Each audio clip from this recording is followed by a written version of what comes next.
the idea is a lot like Pink Floyd's Live at Pompeii, except it's, you know, I'm using a canyon. So it's similar to that idea, but I really don't know where I got the idea. I was in the canyon one day, and it just came to me. And then the next step was to find a spot in the canyon, because it's a very large canyon, and the atmosphere changes the higher the elevation is. So finding a spot was tough. I had a lot of spots in mind, and I was set on a few, and at the last minute I changed kind of into a mid part of the canyon. It's like mid, and it was very open, and it had a lot of kind of alleyways of forest, like, you know, trees and everything, you know, a forest.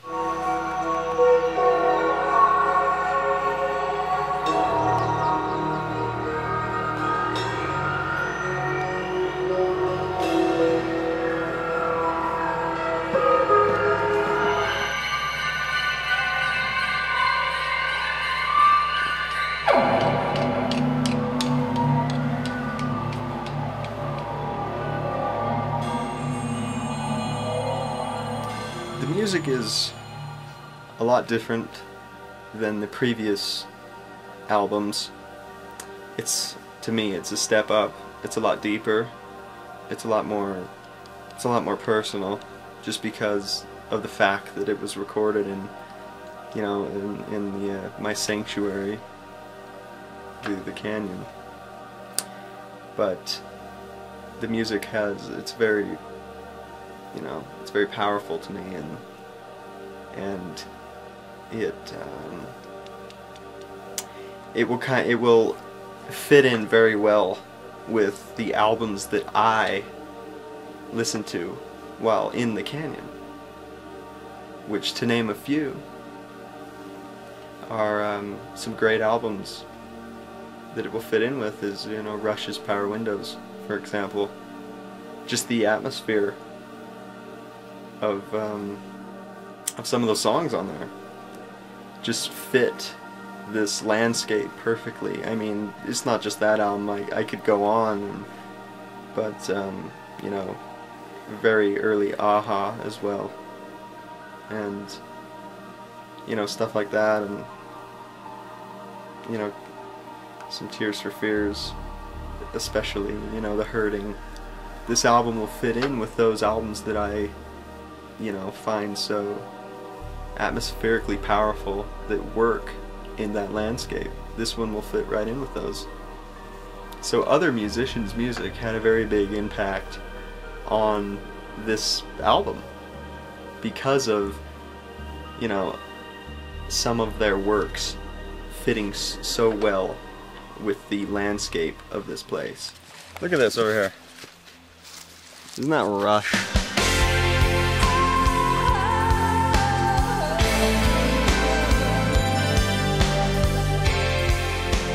Or Aha, like Scoundrel Days.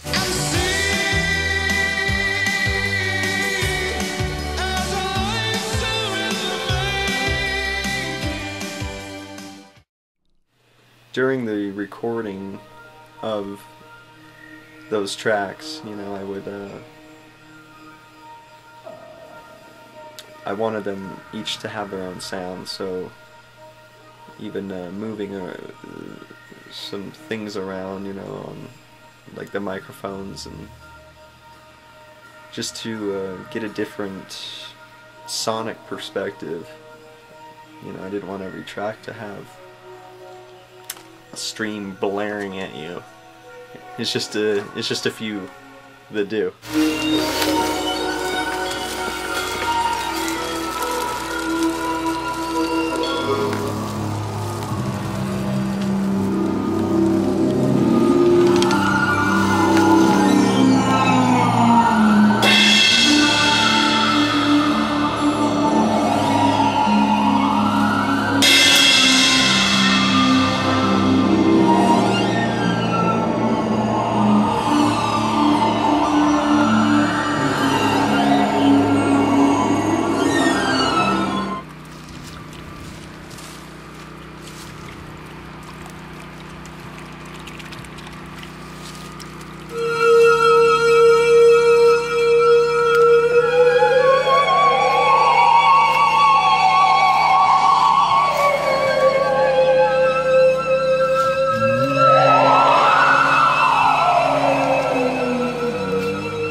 with the music comes the visual aspect of this record, and I wanted to definitely get some very dramatic shots of the canyon, and you know, I wanted it to be very blue almost, so I chose just the right days to go out and take those photos.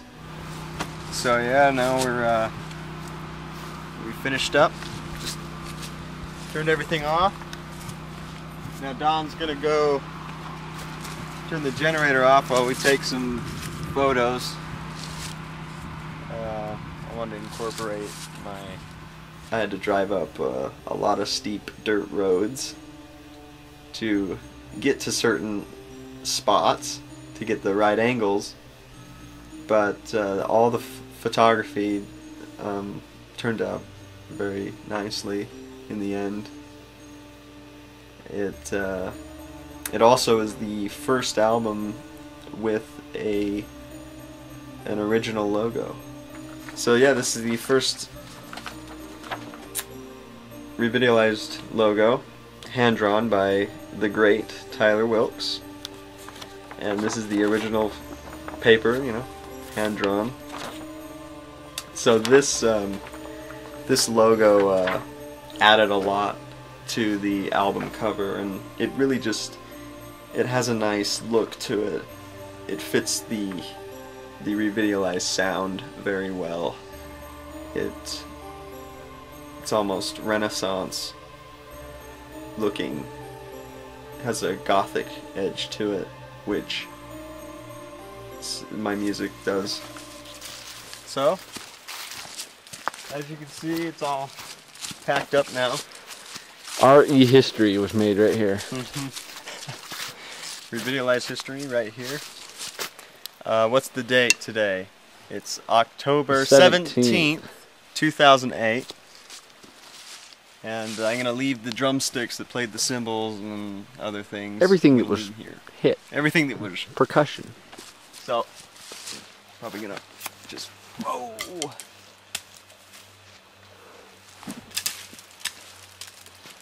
And that was epic. This is not by any means your polished, you know, top-notch production album.